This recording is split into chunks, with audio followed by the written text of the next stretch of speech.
2023년 5월과 6월 두 달 동안 국립농산물품질관리원 서울사무소는 축산물 원산지 표시 일제 점검을 했다고 합니다. 그런데 두 곳에서 원산지를 허위로 표시했고 14곳은 아예 원산지를 표시하지 않았다고 합니다.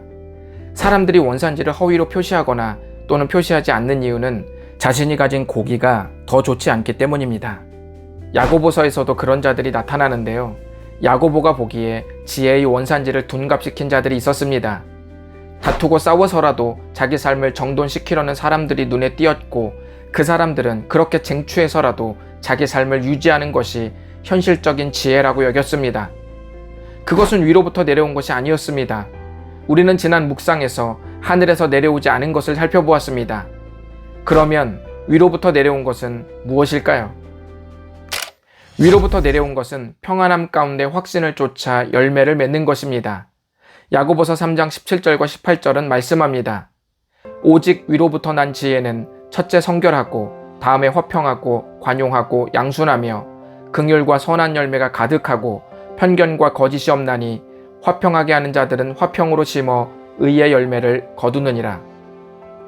위로부터 난 지혜는 첫째 성결합니다.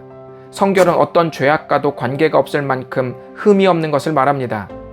위로부터 난 지혜로 도움을 받으면 기본적으로 죄에 대해서 굉장히 민감해집니다.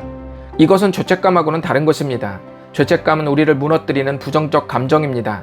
그런데 죄에 민감하다는 말은 내가 행동하고 말하고 생각하는 것들에 약간의 불순한 의도나 느낌이 들면 스스로 금방 알아챈다는 말입니다. 위로부터 난 지혜의 두 번째 특징은 여러 개의 덕목이 묶여 있습니다. 세 가지만 묶겠습니다.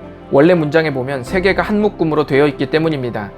화평은 시기와 다툼으로 혼란스러운 것과는 반대되는 개념입니다. 혼란이란 단어는 두 마음을 품어 정함이 없다는 말과 악이 쉬지 않는다는 말과 같은 말입니다. 혼란이나 쉬지 못하는 모든 기저에는 정함 없는 두 마음이 있습니다. 그러나 이에 반해서 위로부터 내려온 지혜의 특징은 화평하다는 것입니다. 또 관용은 사려 깊은, 인정 많은 이라는 의미입니다. 이 의미는 마땅한 권리를 포기하는 사람을 묘사하기도 합니다. 양수는 이기적인 야망과 대조를 이룹니다. 이기적인 야망이 줄어드니 진리에 자연스럽게 순응하는 것입니다. 이런 특징들로 인해 생겨나는 것이 확신입니다. 편견과 거짓이 없다는 말이 바로 진리에 대한 확신을 말합니다. 그러니까 내 삶이 어디로 말미암고 있다는 원산지 표시를 떳떳하게 할 수 있게 된 겁니다. 옛날에는 내가 말씀으로 살 수 없구나 라는 마음이 들었기 때문에 다른 데서 온 지혜를 썼으니 말씀에 대한 결과값이 다르게 나올 수밖에 없습니다. 그런데 위로부터 난 지혜가 우리를 도울 때 나는 말씀으로 살 수 있구나 라는 확신이 재확인되는 것입니다. 그래서 위로부터 내려온 지혜는 평안함 가운데서 진리의 확신을 쫓아 자연스럽게 열매를 맺는 것입니다. 위로부터 내려온 것은 인생이 신기하게 평안합니다. 이 평안은 문제가 해결되어서 얻는 평안이 아닙니다. 아무 일이 없어서 평안한 게 아니라 내가 겪은 일보다 더 센 은혜가 나를 덮고 있음을 느껴서 경험되는 평안입니다. 머리가 복잡하면 판단력이 흐려지는 반면 은혜로 평안하면 분별력이 살아나고 어느 길이 내가 사는 길인지 보이게 됩니다. 그래서 성경에 대한 확신이 생기는 겁니다. 그것이 위로부터 내려온 지혜가 우리에게 주는 선물입니다. 그렇다면 하늘의 지혜가 위로부터 온다고 했는데 위로부터 온다는 말은 정확히 무엇일까요? 저는 야고보서 1장을 나눌 때 지혜는 기본적으로 구하는 것이기 때문에 기도가 동반될 수밖에 없다고 말씀드렸습니다. 그럼 우리가 기도하면 하늘에서 새로운 깨달음이 가슴으로 막 들어와서 비밀스러운 지식들을 알게 된다는 뜻일까요? 그렇지 않습니다. 지혜는 우리 안에 심겨졌으나 아직 깨닫지 못한 말씀을 깨닫도록 돕습니다.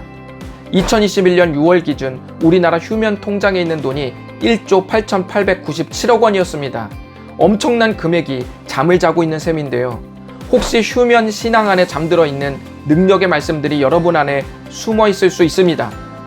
하늘의 지혜는 신비한 능력을 갑작스레 준다기보다는 말씀의 본래 능력을 깨닫고 체험시키는 것입니다. 온전한 선물이 위로부터 내려온다는 말은 우리 안에 심겨진 말씀이 불타오르기 시작하는 것입니다. 지혜로 인해서 말씀이 깨달아지면 그것으로 끝나는 게 아닙니다. 깨달은 말씀이 꽉 막힌 상황으로 흘러 적용되기 시작합니다. 그렇게 되면 상황이 달리 보이기 시작합니다. 이런 지혜 구하고 싶지 않으세요? 위로부터 내려온 지혜는 여러분을 위로하고 격려합니다. 하늘의 지혜로 치열한 삶을 견디시고 승리하실 수 있기를 바랍니다.